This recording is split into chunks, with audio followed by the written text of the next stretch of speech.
Back here in beautiful Ashburton. Matty, hello. G'day, mate. It's been a while. It has been. We got to get back to doing a few more of those. I suppose it's a bit of out of season racing as well, but there is plenty happening over here in New Zealand at the minute, that's for sure. Yeah, it's been a big couple of news weeks, and still some good quality racing throughout the winter too. With the double headers coming in on Friday nights with Friday night lights on trackside's created a bit of interest, and the Sunday meetings at Addington are doing their job. They serve a purpose, and I like the way that Addington do it with the stables days. So obviously we had Coaster Howes a couple of weeks ago, Diamond Racing, Bob Butt, those sort of things. It's a good chance for them to get all their supporters and owners on course and treat them for the day. So they definitely serve a purpose, and I think the racing and probably more importantly the betting product has been quite good. Yeah, we haven't seen a lot of $1.20 favourites going around, which is always a good thing.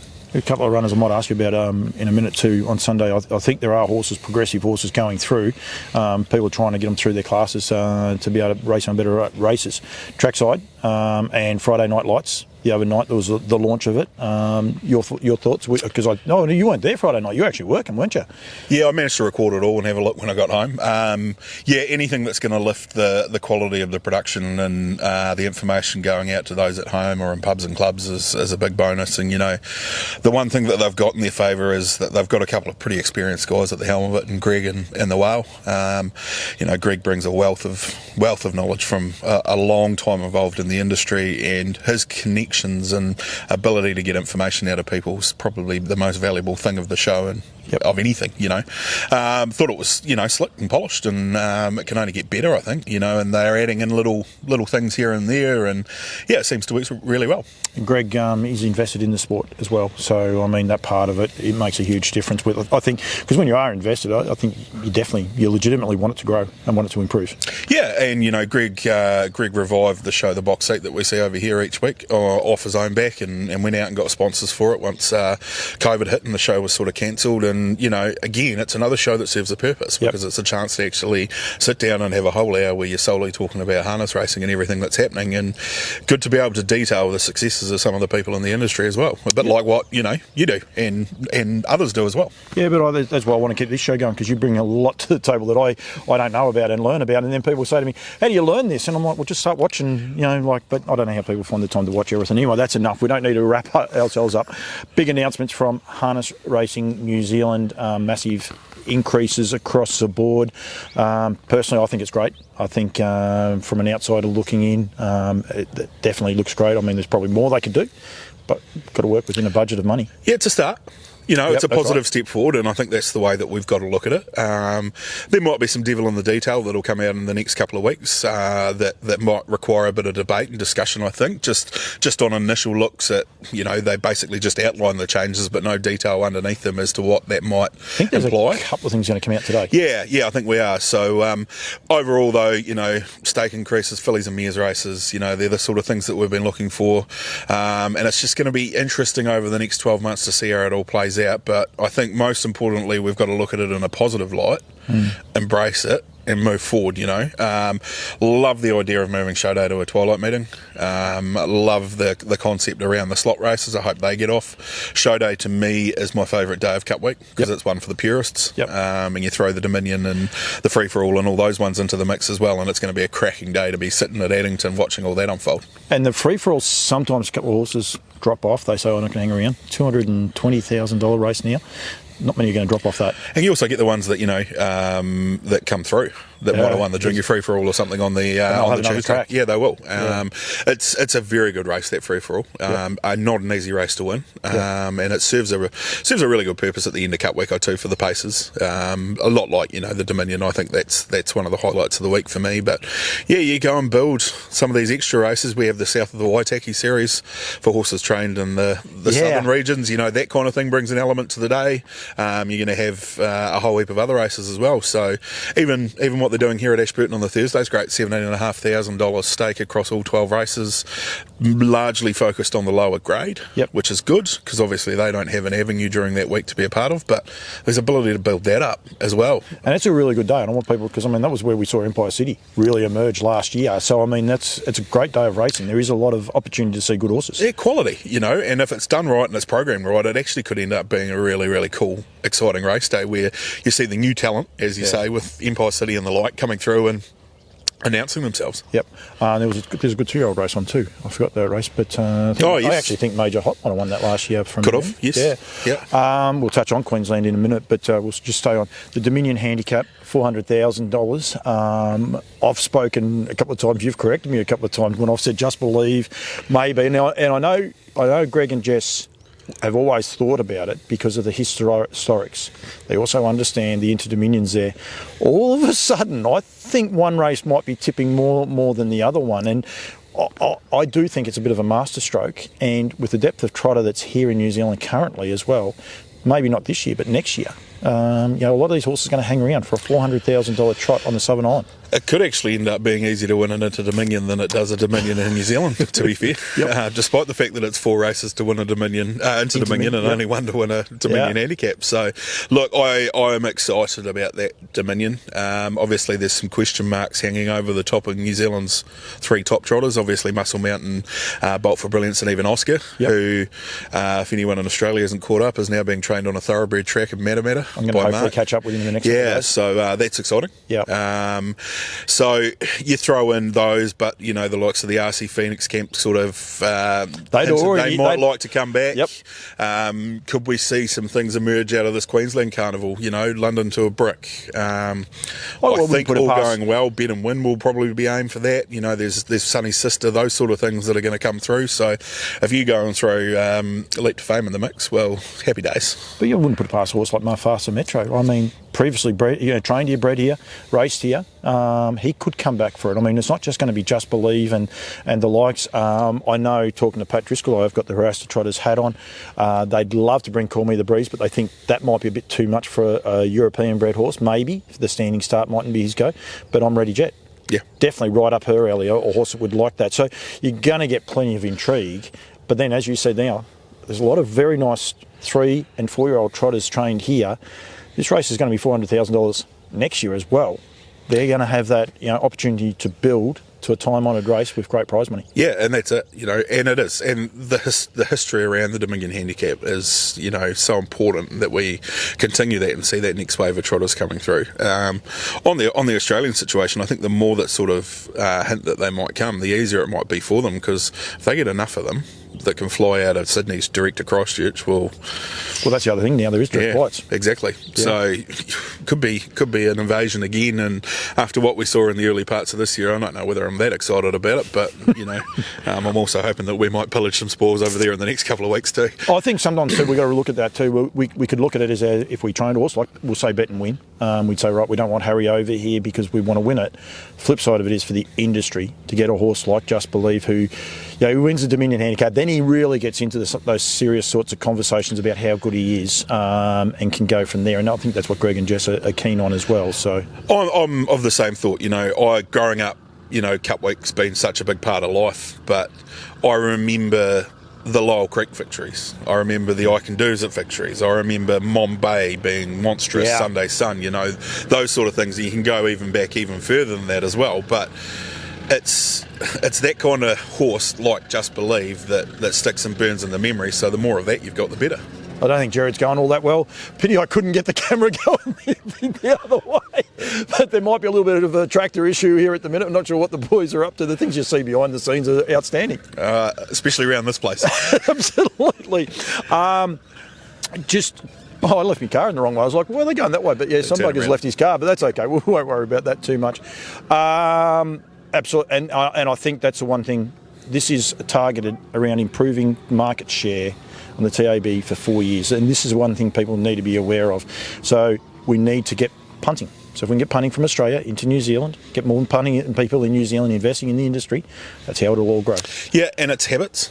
And I think that's the big key out of last week's announcements. Tuesday, moves. Friday, Sundays. Yeah. And the ability that we have got on those particular days and nights to draw in that Australian dollar and obviously boost the turnover. So the more consistent we can get with that and the higher quality of racing that we can put on, particularly on those Friday nights, I think they're our biggest go, especially at this time of the year. Once you get into the spring and the summer and you can bring in those grass track meetings where you've got 3,000-4,000 people sitting in the stands, it's a little bit different. But at the moment, it's that Friday night product, and what Trackside are doing is trying to elevate that up to, the highest possible standard, which is cool. And I think if we could embrace Australian racing, on a Friday they'll be racing either Melton or Geelong in Victoria, Newcastle in New South Wales, and I'm pretty sure it's Albion Park. Brad will tell me off, it's either Albion Park or Redcliffe. I mean, that's simple. But anyway, on a Friday night, pretty sure it's Albion Park, so people can embrace that. Tuesdays are at Shepparton, Thursdays at Kilmore or Ballarat as well. So we need to be able to think outside of the square and don't just think what we're doing here. We need to be able to embrace what's going on overseas. And I encourage any Australians in hierarchy, they need to embrace this product as well. Tuesday nights with Cambridge, work them in with Shepparton. Yeah. There's no hassles there. Albion Park and Menangle race during the day, but let's embrace Cambridge and try and help the TAB turnover. I mean, they're only racing for $8,000. Maybe there's some criticisms around that, but if we can get the TAB percentage up, they could be racing for 10, they could be racing for 17 before you know it. Correct, and that's it. And I think that is a blow, the 8K, and you can definitely understand some of the frustration around that. And I guess that you just hope that it's a short stop, and it's it's only for a temporary amount of time. It's a tricky one. Everyone around here probably 5-6 years ago was all about themselves. When I talk about, at the club level, and focus solely on their own turnovers and what they could do for themselves, whereas now it's more of a collective look at the industry as a whole, and we're all working together. When they changed the funding model around how clubs were funded, when it used to be turnover-based, a percentage of your on-course, your off-course and your fixed odds was paid out, you were rewarded if you're a successful club. Now we're in this collective pool where it's sort of bulk funded and based on averages and the like. It has meant that it's a lot more important that the whole industry is on board and driving it together, and every club's working together to make it more profitable at the end of the day. Yeah, and that's the thing. Pull our socks up. The future starts now. Everyone's got to buy in. Correct. And we have to buy in.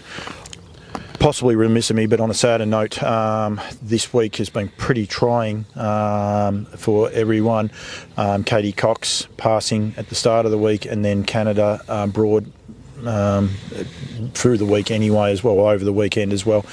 Terrible news. Two young ladies taken way too soon out of the world, let alone out of our industry. Yeah, it's been one of those weeks that you just you wish you could rewind back to the start of and sort of do it over again and make it not happen. The Katie one was particularly tough for those of us here in Canterbury that have watched her grow in the industry. I remember when Katie first came in and she was helping Jamie and Natalie with the yearlings, and that was sort of how she cut her teeth into the harness racing game. And then to go from that to building a team of owners and horses around her and having a lot of success. She was a very, very good confident driver, could be really aggressive too when she wanted to.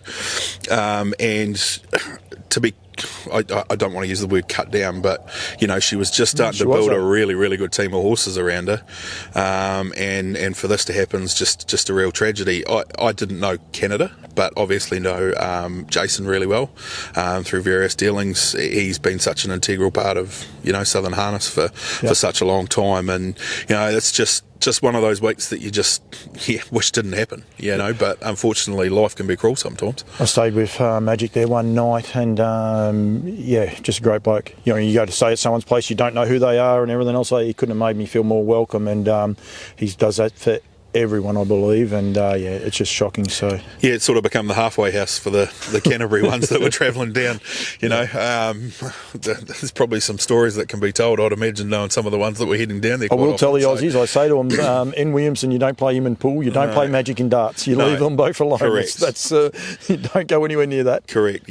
So horrible week, and I know there's a lot of people out there in the industry that are feeling it. Friday night at Addington I thought was pretty special. Yeah, it was. Just the way that the industry sort of came together to acknowledge Katie's passing. It will, time will heal, but it's going to be a tough, next few weeks for a lot of people. Great lot of participants that were in there, joined arms and that, but I was out the back with a lot of people. Hats off. It was exactly what a moment's silence was meant to be, and it was well done to everyone who got behind that and initiated it, but also the actual Joe public that was there and the way they conducted themselves was outstanding. Yeah, it was. Matt Cross spoke really well. Yep. He did an outstanding job. And it was just one of those poignant, sort of, you won't forget those moments. Yep. And you would hope that in some small way it might have offered a little bit of solace to, Katie's family, her partner Craig, and those that were feeling it tough. I know Craig was standing out there with us. So, that was pretty special to be standing shoulder to shoulder with him as well. So, Yeah, Richard Bromley done a great job as well. Correct. Let's give Bromley's a big rap, because they are not easy things to do. You can mean the right thing to say sometimes. I think they're the most nerve-wracking things sometimes when you are talking about that. Queensland, Katie, firstly, great call to have Katie acknowledged on the line, but bet and win. He was outstanding over there at the creek. Yeah, Stace and David sort of obviously had a chat during the week and decided that they wanted to ask about wearing the black armband, just from the Actually, New before you Zealand go on perspective. that too, a lot of Australians who may be watching this, outstanding to have the armbands at Addington the other night in the blue with the white tape around them. Outstanding. Yeah, I believe Wiggy was sort of the driver behind that, Craig Wiggins. Yeah. And I thought it was really cool. Yeah. And, every single driver had one on. Yeah, and they wore them with pride. And wore them all day. You saw drivers sort of trying to wrestle them off one set of colours and then pull them back up onto the next set. So, they're just a bit of vet wrap and a bit of white tape they were made of. Yeah, simple. So, it was very simple, but very yeah, it worked smart. really well. So I'm sure Stacey and David would have used the blue and white one if they could have too. But yeah, they decided to ask whether they could get the black armband on. Bob could wear the black armband, and obviously the powers that be accepted that. So both Stacey and David had a lot to do with Katie. Stacey in particular, obviously being from here, going through sort of cadets and those sort of things together, and they just wanted to do their little bit from the other side of the Tasman, because obviously they couldn't be here and be part of everything during the week. So Chris is cool. I think it probably sent a few shivers. Well, certainly sent some shivers down my spine, and I know it did the rest of the family. We were sitting watching it as well, so it was pretty cool. Yeah, it was, because a lot of people may not know what it was about, but the people who did understood it and basically took it for what it was. Yeah, that's it. It meant something to all those people that knew. Yep. And there was so many New Zealand eyes on that race too. Oh, there was, yeah. And in particular, I think it meant a lot to Stacey and David too, which was cool, because I think they probably felt a little bit isolated away from it where they were, and not being able to sort of be there on Friday night and things. So pleased the horse delivered. There was some pretty nervous moments there during the running, but they've done a great job with him, because 12 months ago he would have blown to bits at the first sign of that horse galloping in front of him, I think. So I keep telling the story. He wasn't good enough to get into a derby. Which I reckon they might regret that now. Onwards and upwards. Another one of those scabs. We don't want to bring Auckland up either. No, I'll leave those. He's pulled up great. I spoke to Bob yesterday. Bobby was wrapped in. He said he blew up. Yep. But David did say that they haven't screwed him down. They haven't worried about him. Tricky draw in a way for the Great Square. They actually harassed the Trotters Great Square, but it is a bit of a tricky draw. But it could be a good draw. You never know. I don't mind it, and I don't mind it for the reason that he doesn't have to be bustled early.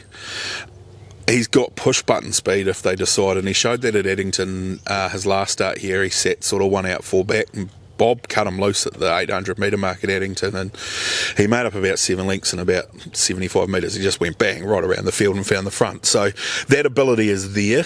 Obviously a little bit tougher if you've got a London to a brick or something sitting parked. Yep.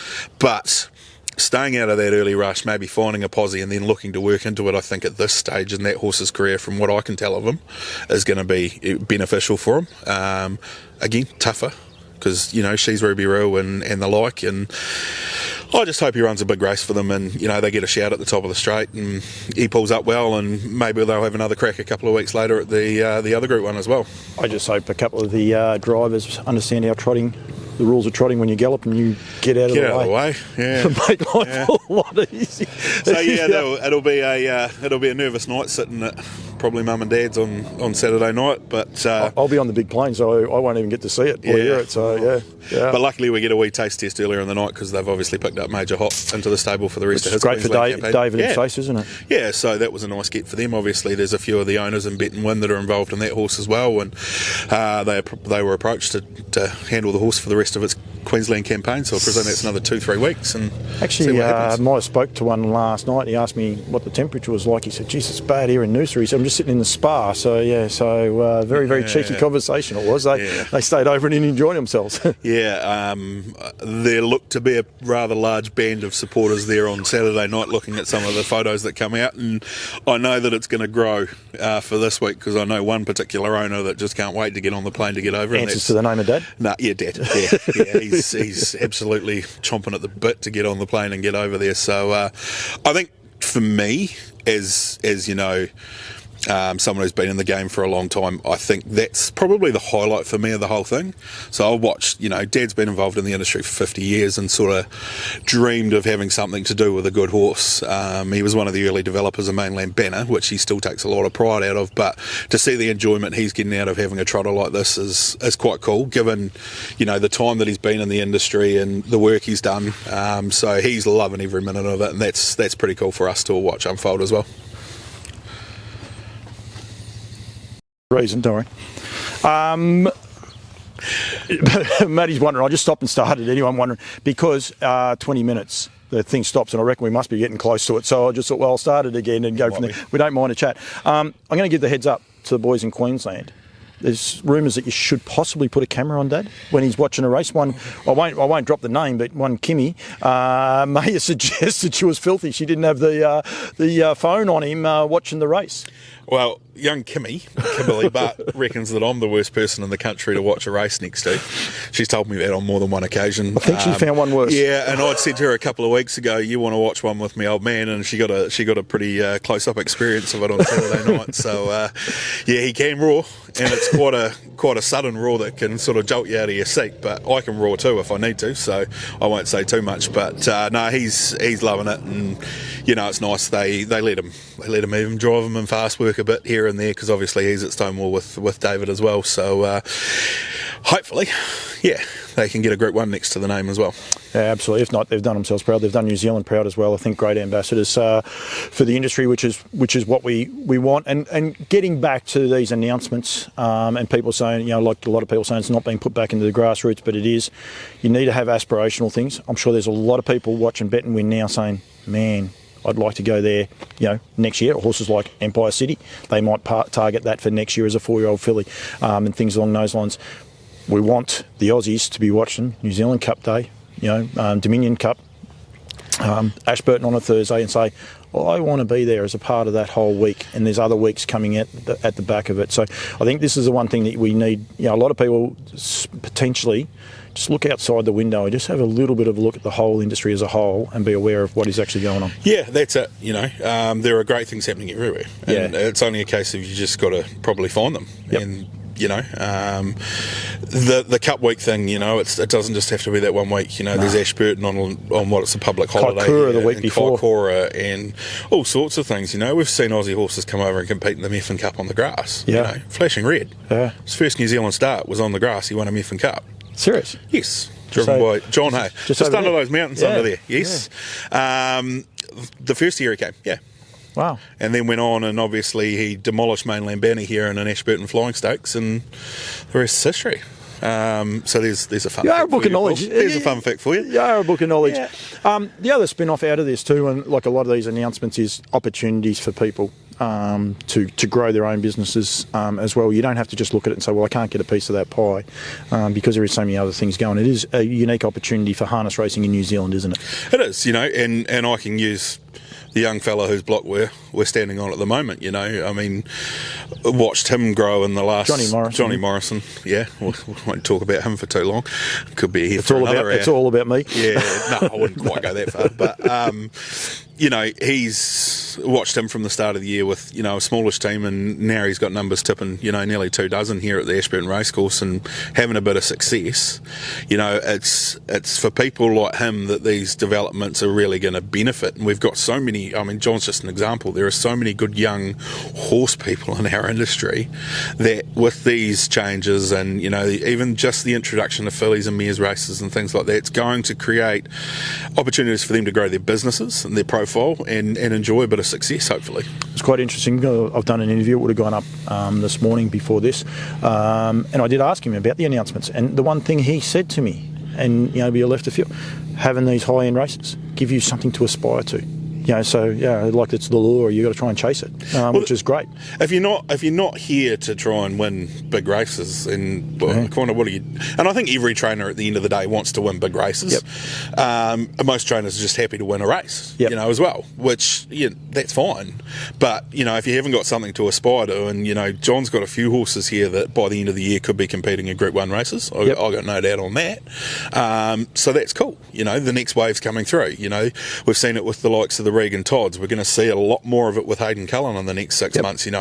And we need that progression, because as we see, the Mark Purdens of the world aren't going to be here forever. And we've certainly noticed that in the last 6 months. So the more of these younger guys and girls, must say the girls too, because we've got such a talented group of horsewomen in this country, the more we can see from them, the better. Yeah, absolutely. I think New Zealand's going in a really good state. Matey, thank you.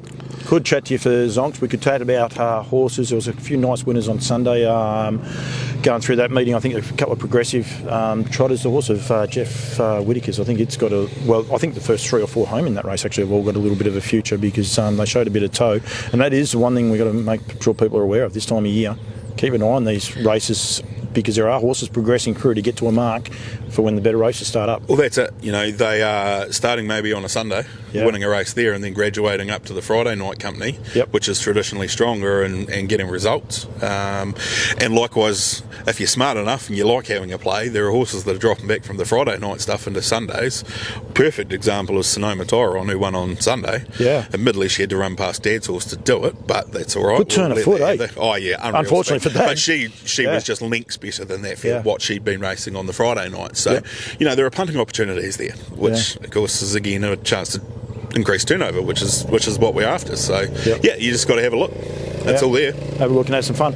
Mate, thank you. No worries. I think we're in the big fella's way for feed and hay. But he wants to clean some boxes. He wants to show off that he's doing some work. Yeah, probably. Yeah. I noticed Jared's in the truck. That looks a lot more warmer than the tractor anyway, doesn't it? Well, it's not too bad now because the sun's out. About 4 hours ago, you should have been here. Come to New Zealand, Paulie. It's terrible weather. It's terrible weather. Oh, man, you guys don't know what bad weather is. This is outstanding. Yeah, I saw some videos from Queensland over the last week. Fun. I got one from home this morning there. Man, I enjoyed it either. Matty, thank you, as always. Thank you for coming on over the ditch, and we will continue it. You got a few things in the pipework, so we'll have to try and work out how we're going to do it and when we're going to do it, but we'll get it sorted and continue to grow this great sport that we all love. Sounds good. Thanks, mate. Thanks, mate.